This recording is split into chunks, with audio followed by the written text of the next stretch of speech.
Well, guys, it's that time again. Another freshly squeezed, your source for juice, news, and info, squeezed fresh right from the Grove. Today's video is going to be very, very interesting. On this day, it's it's a lot of drama filled with a lot of about a lot of stuff, right? Galactic Star Cruiser being unembargoed. We're seeing our first glimpses of it, but I kind of wanted to take a step in another direction that's somewhat related for a couple of topics. So I hope you guys can stick along for the ride and that you enjoy what we have to say today. So without any further ado, let's hit it.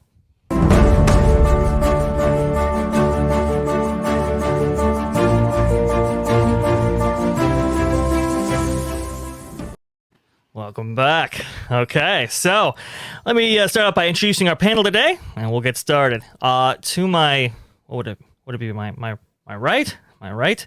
Okay, yeah, this way, yeah. It's not mirrored in the traditional way. Right over here, on my right, my good brother, my dear friend, OG55. How you doing?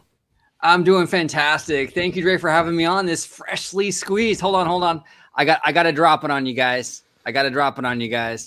Here we go. Yeah, Here we boy, go. yeah. Oh, I got something too for you. But really, nothing compares with a freshly squeezed.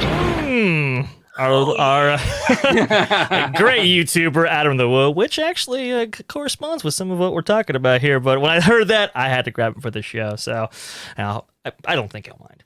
But George, it's great to have you on. We love having you on. Why don't you go ahead and introduce yourself to our fine folks, sir?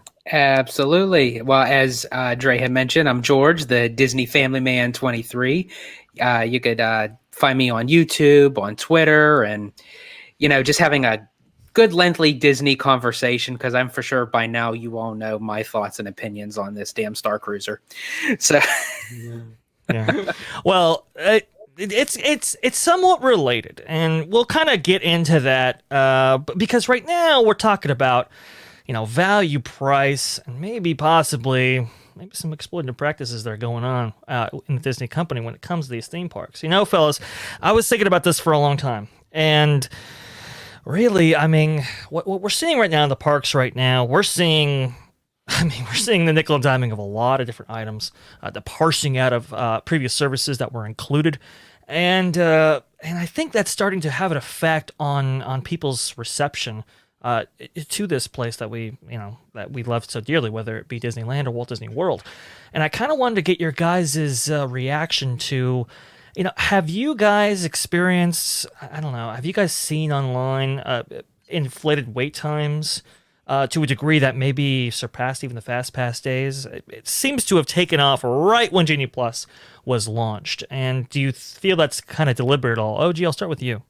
Okay. Yeah, I have actually. I have seen that. I have seen the wait times not really matching the actuals. Now, I will say this, though. I mean, I've seen that a lot in the past, too, though, over the years. But the difference now, though, is that over the years, there was no financial incentive to do it, right?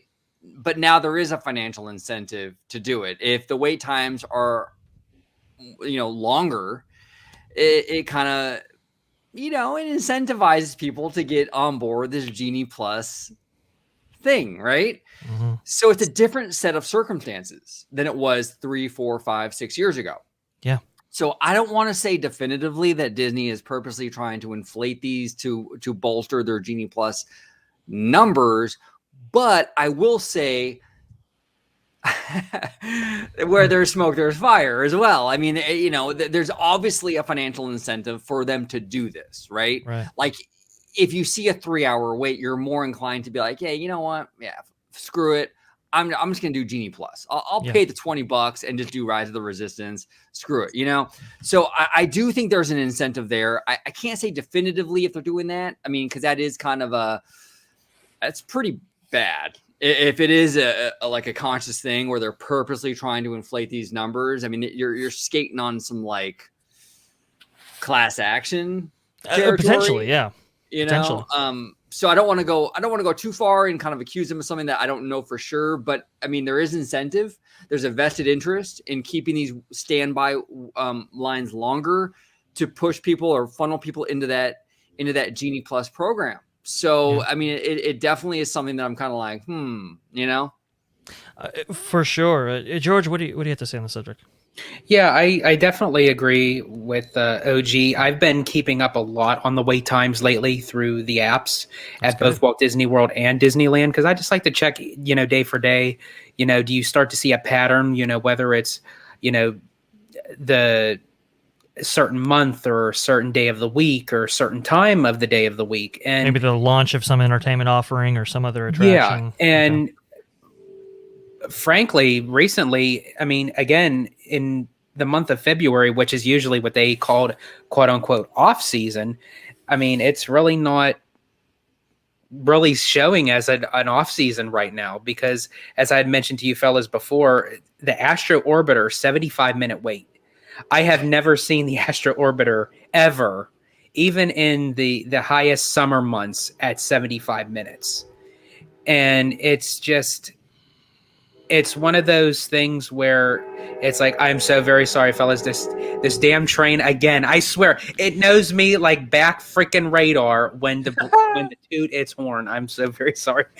But also, as what OG was mentioning, I think it's one of those psychological things that if you do look at a wait time and it's like 2 or 3 hours, it's like, you know what? Yeah, screw it. I'm going to pay the $15, $20 and not think nothing of it. However, when I go down on my trip, because I am an avid Walt Disney World visitor, I know the lay of the land, I know the ropes and how to do it. I'm actually going to test it out. I'm going to try to find the longest wait time, more so in Magic Kingdom or Hollywood Studios, because it's really not too bad at Epcot and Animal Kingdom, but I really want to pick out a very popular attraction and time it. And I want to see how accurate it really is and come back with my findings, because if it is true that Disney is falsifying those wait times just to have someone buy their product through Genie Plus, that's, as OG said, that's kind of low.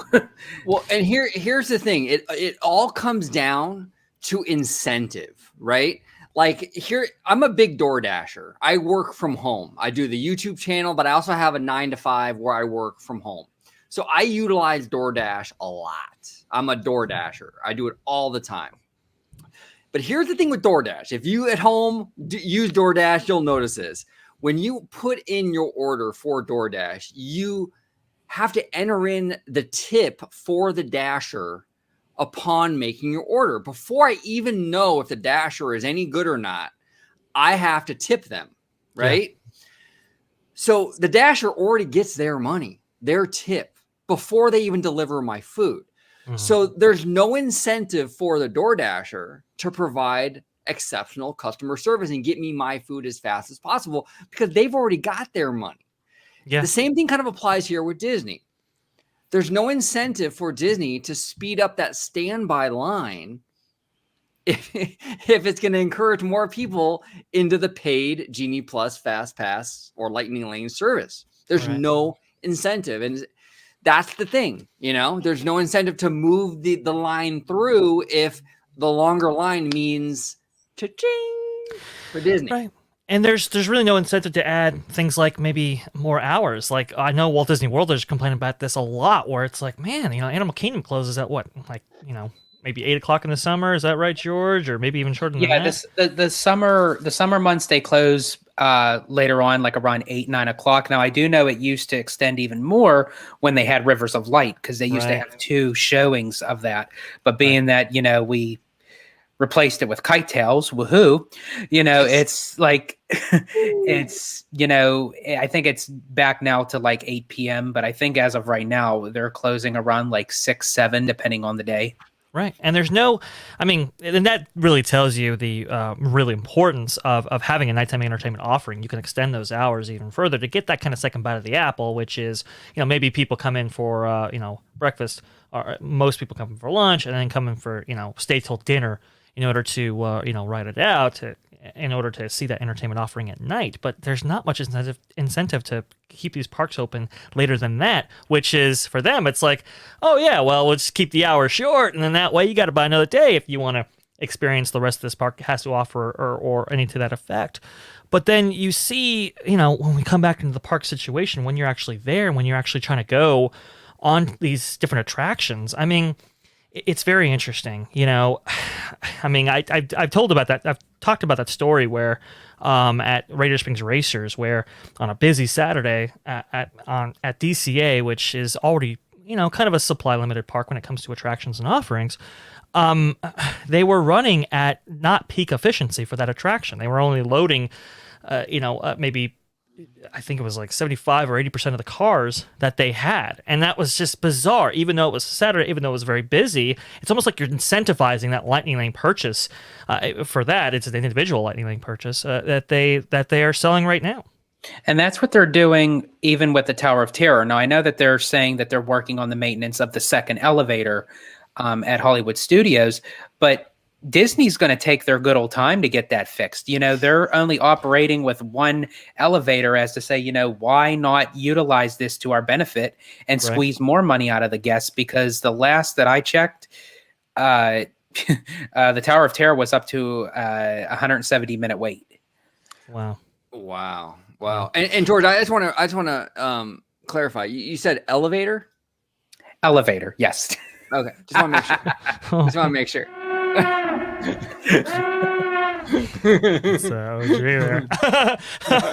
No, for sure. And look, I mean, and that's really the worry. Remember, I think I was telling you guys about this when Genie Plus was announced. It's like, man, the incentivization structure is completely changed, just like OG was mentioning. There's no incentive to really operate at peak efficiency if you can get more money out of those guests with those wait times, which is why they add that little part, a little legalese in the either the Walt Disney World or Disneyland apps saying, don't use wait times as a justification or in your purchasing.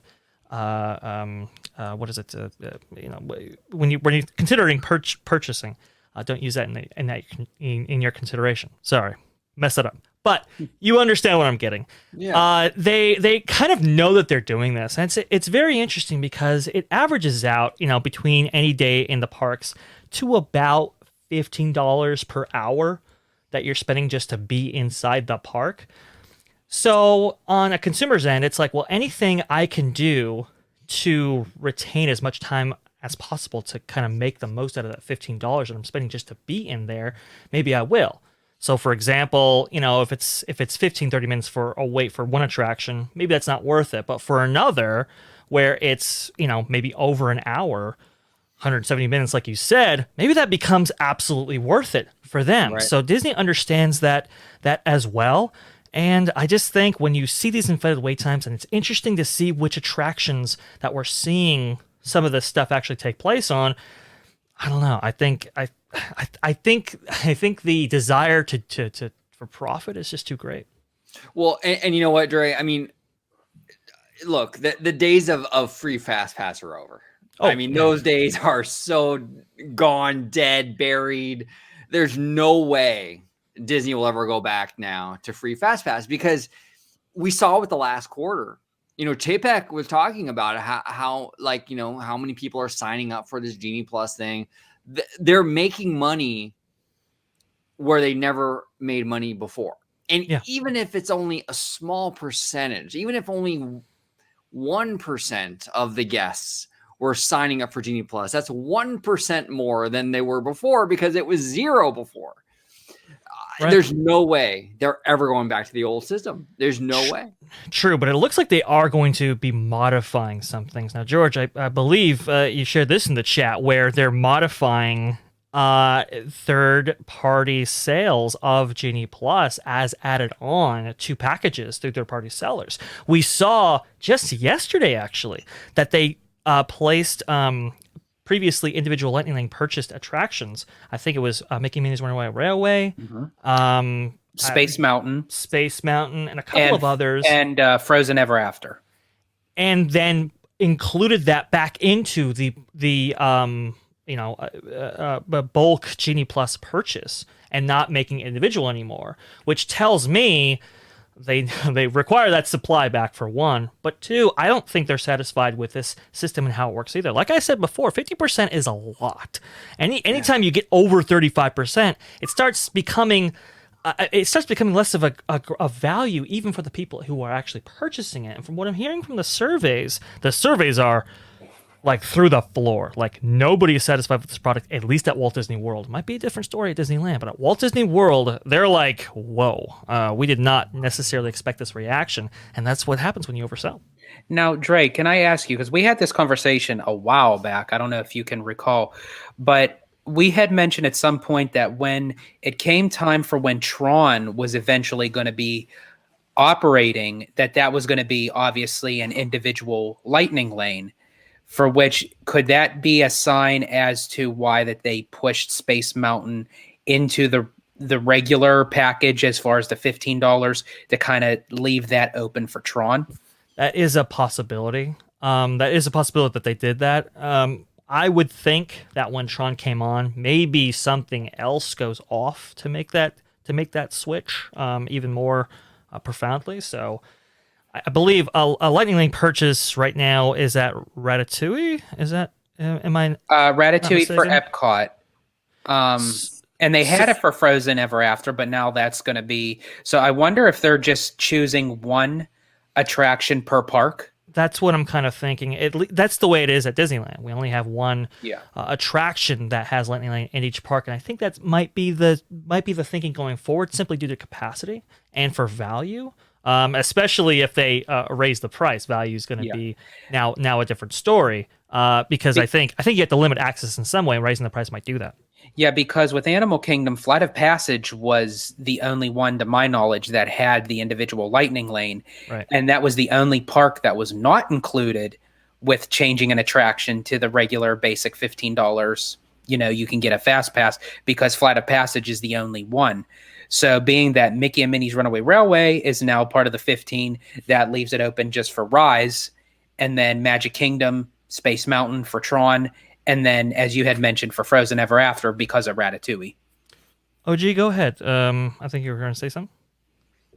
No. I was just going to say, I think you guys are right. I think they are limiting that to one per park. I believe. It's very interesting. Len Testa actually was putting out there through various social media platforms that he was looking at the value of each individual Lightning Lane purchase.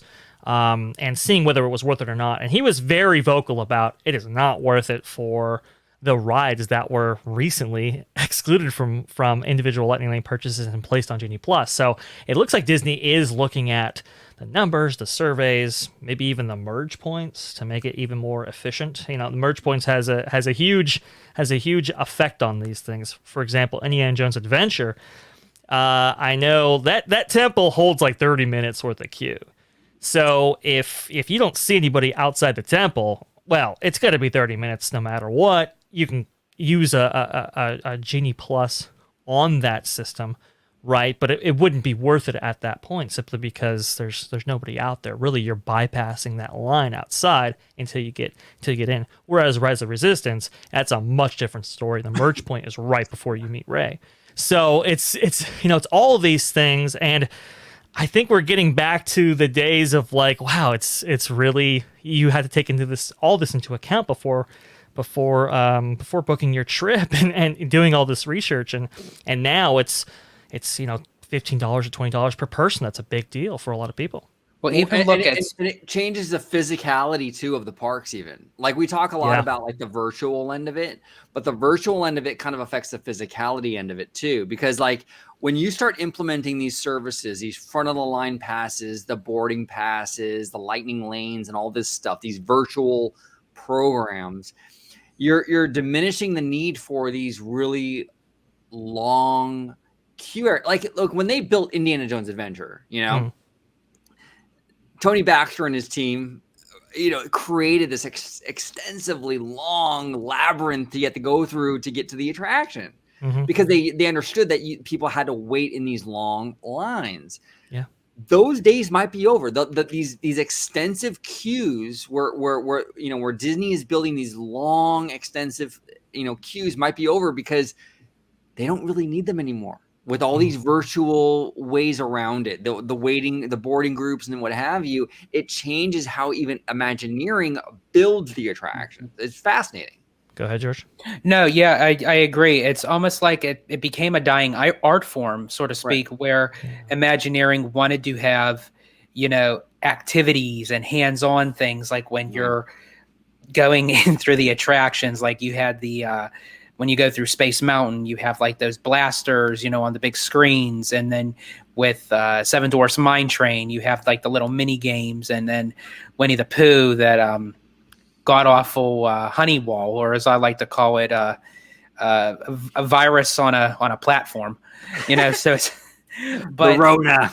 Yeah, but There you go. But yeah, so it's they're way surpassed that now, and they're going to want to do everything digitally because with the Pandy and everything, it pushed everything up that was going to be looked at 10, 15 years from now. I mean, it definitely pushed them much quicker into the future, in circumstances like this. But that's even like with Space Mountain at Walt Disney World. If you look at Space Mountain right now, before you could just enter the building and you would have that queue line in there. Now there's like a 30-minute wait time just to get into the building. Right.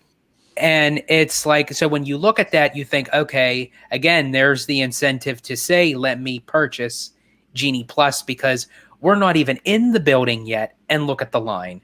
Right. But at the same time, is that Disney kind of just stretching a little bit of those lines to make it appear as it being longer than what it really is? Oh, sure. I mean, I've seen the ratios, I mean, during the winter, the ratios for, allowing, standby guests to previously Fast Pass guests, but now Genie Plus guests. I mean, it was like 99 to 1 at certain spots. Just 99 Genie Plus guests before each one. Because, to be honest, there is an incentivization to keep that standby long, and there is an incentivization to get as many Genie Plus people as possible through, because now they're paying. But I wanted to use that transition to, and George, you make a great point, overall capacity, right? An overall capacity, I mean, the way Josh Giamaro sold this was, hey, you know what? In conjunction with a reservation system and this new Genie Plus, it'll be better for everybody. And you look at the wait times and you look at the crowds, and that might not be true. Guys, what do you think about the reservation system right now in 2022? Do you think it's necessary? Do I think it's necessary? No, I don't think it's necessary. I think it made sense during the Pandy. But I don't think it's necessary. I think at this point, it's completely Disney's desire to maintain it. Because, Dre, you've mentioned before, the reservation system is at the core of their business model, right? With all this other ancillary stuff they want to do, that reservation system is at the core of that. So it's more of a desire on a business end right now for Disney to do it. They don't have to do it. They don't. Every other theme park operator, whether it be Universal, Knott's, they don't utilize a reservation system, and they operate just fine. I think Disney sees value in this reservation system monetarily. Look, when you have a reservation system and how many people are going to be in your park on any given day, you can staff accordingly. That saves money. You don't overstaff, you don't understaff. You can get that perfect sweet spot, right?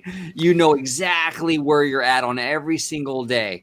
That's a huge benefit for Disney. Now, it's a hassle for us as a guest, but for Disney, chef's kiss, baby. And I'll add, they use that reservation system to limit how many guests can actually go through, depending on their staffing levels at the time. And I think that's why it's staying, at least for right now. I think the staffing levels are just not where they need to be in order to really pull off this reservation system. There are benefits operation of parks like Disney Hollywood Studios, right? Because that park has the newest big ride, there's a lot of operators that feel, man, that place would just be swarmed But for other parks, it might actually be a detriment, especially when you talk about the annual pass service. And when you talk about the annual pass service and how that's changed, and you add in the reservation system, I think it really has soured a lot of people, and including these other practices that Disney's doing. I think it's soured a lot of people to maybe the Disney brand and their association with it. George, do you have any thoughts? Yeah, I was actually going to mention it's almost like basic math. And if really people were to stop and really think about it, before the park reservation system came about, if, for instance, you take It's a Small World at Walt Disney World, never surpassed 15-minute wait times. Never. I've never seen It's a Small World pass. But with the park reservation system, it is now over 65 minutes. Yeah. Okay, so if you had no park reservations where anybody can walk in at any given time, at any given day, but yet these lines were pretty long, but they were substantial enough to say, you know what, I feel like I can wait in a 35, 40-minute wait, even 45, 50-minute wait. But then when you have a park reservation because Disney is quote unquote capping the number of guests in the park, then why is the number more than what it was prior to the park reservation system? Right. And that frustration, George, this is why I bring this up, because I wanted to pivot to this next topic here that is intertwined with what we're talking about here. Go ahead, OG. I believe we have something to kind of clarify this point here. Thank you, sir. If you see here, this is very interesting, because I've noticed that the vloggers that are in the park, their numbers have kind of gone down, and I wanted to know if that was a trend that we could kind of graph and kind of see. And if you look here, this is a mixture of California and Florida vloggers, so some of the patterns that you're seeing here are reflective of that. Obviously, the parks open at different times. One of the major park openings was April 30th, right, for Disneyland. I believe Walt Disney World opened in June or July of July 11th. 2020. Right. So that's why you see some of these patterns fluctuating. But it's very interesting. You can kind of line it up to about October 2021. If you see right here around September, they all seem to spike, or at least a considerable amount of them. And then they go back down to even a lot of them to their previous. They were pretty steady before, but they actually dipped down to their previous state of steadiness before the pandy. And I do wonder, and the people who buck this trend are the people who diversified out of kind of Disney-only content. We saw that with maybe Adam the Woo, where he, kind of famously said, "Hey, I'm not going to Disney back. I'm not going back to Disney anymore. At least it'll be semi-regular, right? It'll be very inconsistent." We've seen some other vloggers out there who have diversified the content away from Disney, and they actually bucked this trend. But the people who went hard into Disney, we're seeing a gradual decline. And from my perspective, what I believe to be the case of what's happening here is that the brand might be being tarnished to a point where anybody talking about it, anybody kind of, associating themselves with it, is being hurt themselves. What do you guys think on this? I think it's very interesting that you brought this topic up, because I've been thinking about this for quite some time now, but just didn't really think nothing of it to even mention about it. But I've noticed a pattern with a lot of the vloggers that when one does a particular video on a subject matter, for instance, staying at a DVC resort, shortly after, you'll see many more do DVC resort stays that they've never done before. But after, just because that one vlogger did it, it moved to the trend. Now, as far as moving away from Disney, and I have to mention them, and it's no disrespect to anybody of the vloggers out there, this is just plain straight fact that I'm just throwing it out there. Sure. When Adam the Woo first mentioned that he was going to kind of take a break from going to the parks as far as with vlogging goes, Michael K did the same exact thing, where he is now at the parks, but more so he doesn't do his regular daily vlogs like he used to. Now he's moving on to, he did a vlog with the opening of Peppa Pig, the Peppa Pig theme park. Yeah. He's now on Royal Caribbean doing a vlog. And what I find funny was right after finding about Michael K on the Royal Caribbean, Kyle Paolo, if I'm pronouncing your name correctly, I forgive me if I botched your last name. He is now on Royal Caribbean. So is that a coincidence that they both are big time Florida vloggers, but there's nothing special going on Royal Caribbean? It's just taking a Royal Caribbean cruise. Oh, So sorry. is there a pattern there? I think Well, there is. There is a pattern. There is a pattern. I think this is a fascinating topic because I think it's multi-layered. I think Dre, you're absolutely right in that I think people are just exhausted by Disney in general and just vlogging about it and everything, right? I also think there's an element here, and this is why I have to be completely honest. I never really got into like the in-park vlog thing. Like when I started my channel, like my big inspirations have had nothing to do with park vloggers at all. I was watching Jedi Council on Collider, huge fan of Christian Harloff, John Campia, creators like that. Those were the creators that inspired me to start my channel, not one park vlogger. And the thing with the park vlogging community is that George touched upon it. It's very trendy. So one person does it and they all fucking do it. It's like one person goes to the park and tries the new churro, and then you have every channel under the sun reviewing the same churro, and it's boring. Yeah. And like you said, George, it's like Michael K, I think you said, was doing what, Princess Cruise Lines? Royal Caribbean. Royal Caribbean, and then they all started doing them. It's like, oh God. There's no creativity there. So I think it's multi-layered. I think there is an element here where Disney is sort of exhausting people out, with the parks. And I think just the community, the infighting, things like that, it's exhausting. People want to break away from it. I know Adam the Woo has had a lot of personal issues in terms of like getting attacked on his channel with his like fiance or girlfriend, and a lot of people didn't like her or something. It was like a lot of drama, and that there's no excuse for that. That's his personal life, Yeah. But I think that was a part of him stepping back too. I think that in combination with just Disney being a more exhaustive thing, getting reservations going into, and just the whole shtick, the whole vlogger stick of going to the parks, I think is kind of getting worn out. So there's a lot of elements here, I think, that are contributing to these numbers. So it's fascinating, though, to watch this. Absolutely fascinating. And I also feel, too, that these vloggers are now, they were so depending on Disney because it was like, okay, so we do this and we get media passes and we get these special, arrangements by Disney and what have you. Well, now I think they're starting to really see that Disney's kind of cutting back on the number of vloggers that they're using for these special events. And when speaking with day-to-day vloggers at Walt Disney World or Disneyland, they're locals. What is Disney trying to eliminate as far as the annual passes? And these vloggers can't get in at the times that they want to. Why? Because they don't really spend money. I'm sorry, they don't. They go in, they film a video, they're there for maybe a couple hours and they leave. Yeah. As a company or an even consumer, Disney is not making any revenue on that because they're not spending.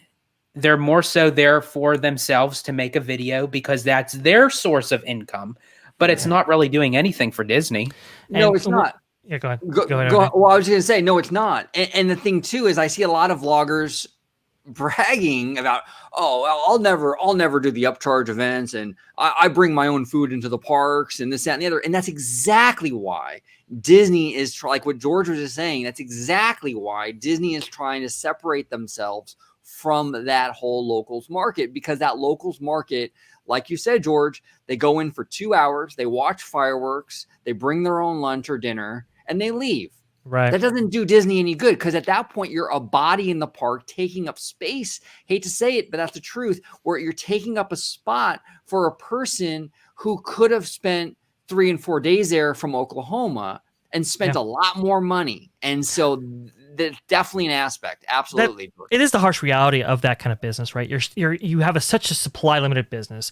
No matter how many staff you have or how many rides you build, there's always going to be a limitation, and everybody wants to go there at the same time, and you have to parse that out. Who do you prioritize as getting access to the park? And it's a really interesting thing. The vloggers, I think they contribute to Disney's bottom line. I think they encourage sales. I think they encourage vacation bookings. So my kind of way of doing this right here would be, could we offer like a vlogger pass? After you get to a certain metric that Disney decides, maybe they offer you a vlogger pass where you can kind of go more regularly, and that way you can gain access while also kind of pitching the brand. But like I said, though, the brand might be taking a hit. I've heard from a lot of people recently. A lot of people. I mean, I'm part of huge chats. I'm part of a lot of groups that kind of talk about this stuff regularly, both from kind of our perspective, more fan-oriented perspective, and from kind of a normie guest perspective, right? Moms and so forth, and a lot of people, overwhelmingly, they're getting burnt out on Disney, and they're going to other places, and they're trying new things. And like you said, when Michael K leaves and when Adam Lewu leaves and they're trying new things, well, people want to try those things too. So they disassociate with the brand as a result. Anyway, we do have a hard out, so I do apologize, fellas. I'd like to talk about this a whole lot more. Maybe we will in an upcoming show. But guys, why don't you go ahead and sign it off? OG, please, if you would. Yes, Dre, thank you so much for having me on Freshly Squeezed. It's good to do some Freshly Squeezed content. Let's do it, dude. Baby. Freshly Squeezed. Wait, hang on. Ah. There you go. Run the grow. There you go. Go ahead, George. Again, kind of echoing OG 55. Thanks for having me on, Mr. Vast Sky. It's a breath of fresh air and a nice squeeze of orange juice in the morning to be on Freshly Squeezed, because that's really truly going balls to the wall, brother. But really nothing compares with a freshly squeezed. There you go. So thanks for watching, guys. Please subscribe, comment below. Tell us what you think about all this kind of stuff. I mean, are they being exploitative of Disney? Have you gotten burned out over the brand now watching your favorite YouTubers or following your favorite social media guys? Please let us know, and well, have a good day.